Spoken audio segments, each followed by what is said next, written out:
So this is from section 3.1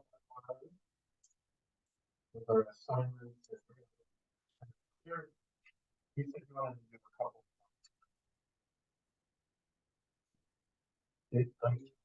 PNC, those will be the two items. Good choice. All right, B tells us that f of x equals negative absolute value of 1.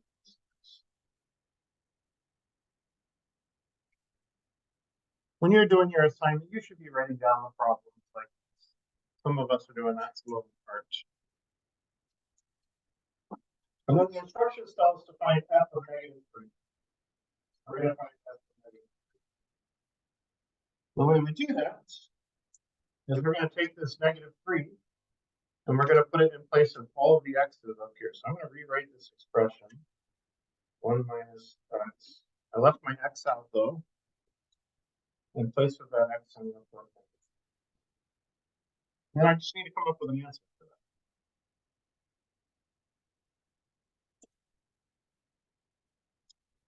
So what am I going to do first? I'm going to deal with this parenthesis first. Let me copy everything else down.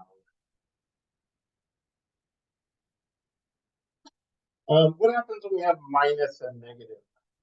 It turns into a plus. Minus and negative turns into a plus. So minus negative 3 is the same as plus 3. Now, with absolute values, we have to do inside the absolute values first. So 1 plus 3 is 4. And the negative is going to stay. What is the absolute value of 4? 4. So there we go. Negative 4 is our answer.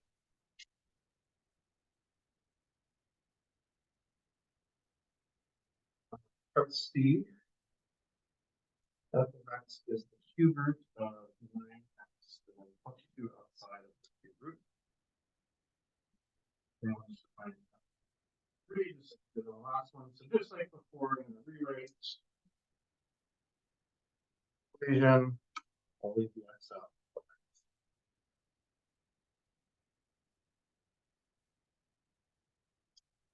So that would be the cube root of 9 times negative 3 is negative 27. What is the cube root of negative 27? What can I multiply by itself 3 times 27? Negative 3. Negative 3 plus 2. So there's 10. We're going to do 11 also. Lots of questions about 11 because it's fraction work. We're not going to spend a whole lot of time reteaching your fractions. The expectation is that you know how to do fractions. That's part of the curriculum. But if you have questions, we'll go over in the class. So,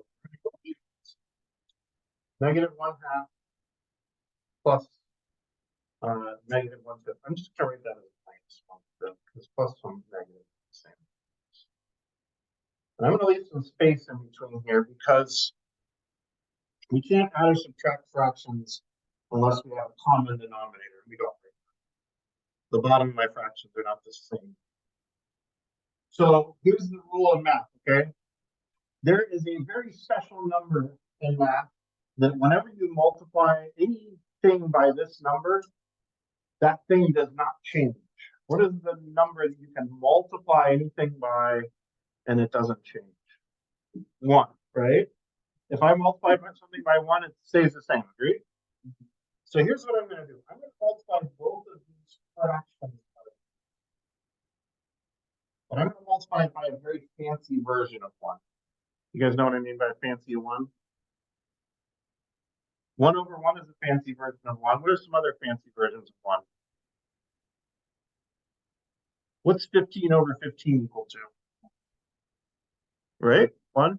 What's 100 over 100 equal to? 1. If I pick a number and I put it in the top and bottom of the fraction, same number top and bottom, that's equal to 1, agreed? Number over the same number is 1, right? So that's what I'm going to do. I'm going to pick a fancy version of 1. So what I'm going to ask myself is, what can I multiply a 2 by, and what can I multiply a 5 by so they turn into the same thing? What's that thing? We can multiply and make a 2 and a 5 both into what? 10. We can make them both into 10, right? If I wanted this to be a 10, what would I multiply the 2 by? 5, but I want it to be a fancy version of 1, so I'm actually going to multiply by 5 over 5. So I'm multiplying this by this fancy version of 1. What's my fancy version of 1 over here? So I'm going to get a 10 on the bottom. 2 over 2. All right, so what do we get here? When we multiply fractions, just multiply the tops and the bottoms. So 1 times 5 is 5, 2 times 5 is 10. Minus here, we got 1 times 2 is 2, 5 times 2 is 10. See how they're both over 10 now? That's good. That's good. That's what we want, because if they're both over the same thing, we can write them in one fraction over 10. It's negative 5 minus 2 all over 10. What is negative 5 minus 2? Final answer is negative 7 over 10. Okay, how did we get there? We used some fancy ones so that we can get a common denominator. Let's look at part B.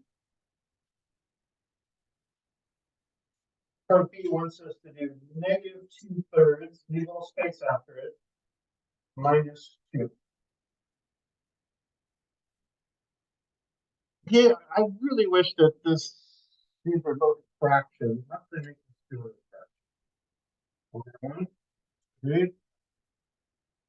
All right, this one's a 3, this one's a 1. Is there any way I could change a 1 into a 3? What would I multiply it by? 3. So what's my fancy version of 1 here?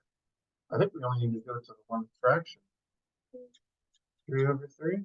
That's going to get us 3's on the bottom of both of them, right? And then we'll have a common denominator. Okay. So that's negative 2 over 3rds minus, what do we got? 2 times 3 on the top, that's 6.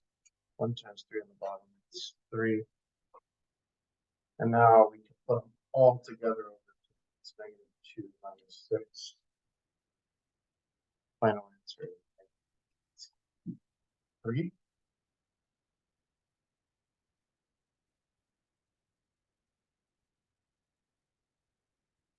Question there?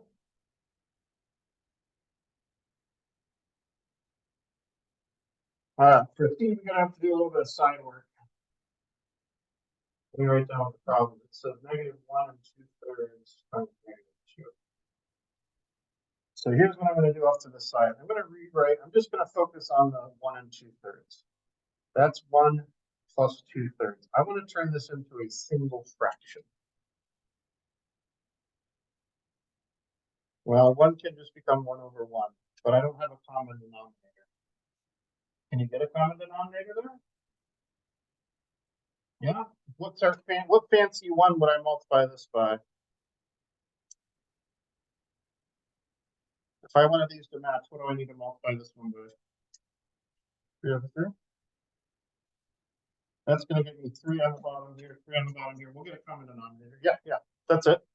So what do we got? 3 times 1 is 3 over 3 plus 2 over 3. That's all over 3. It's going to be 3 plus 2 all over 3. That's going to be 5.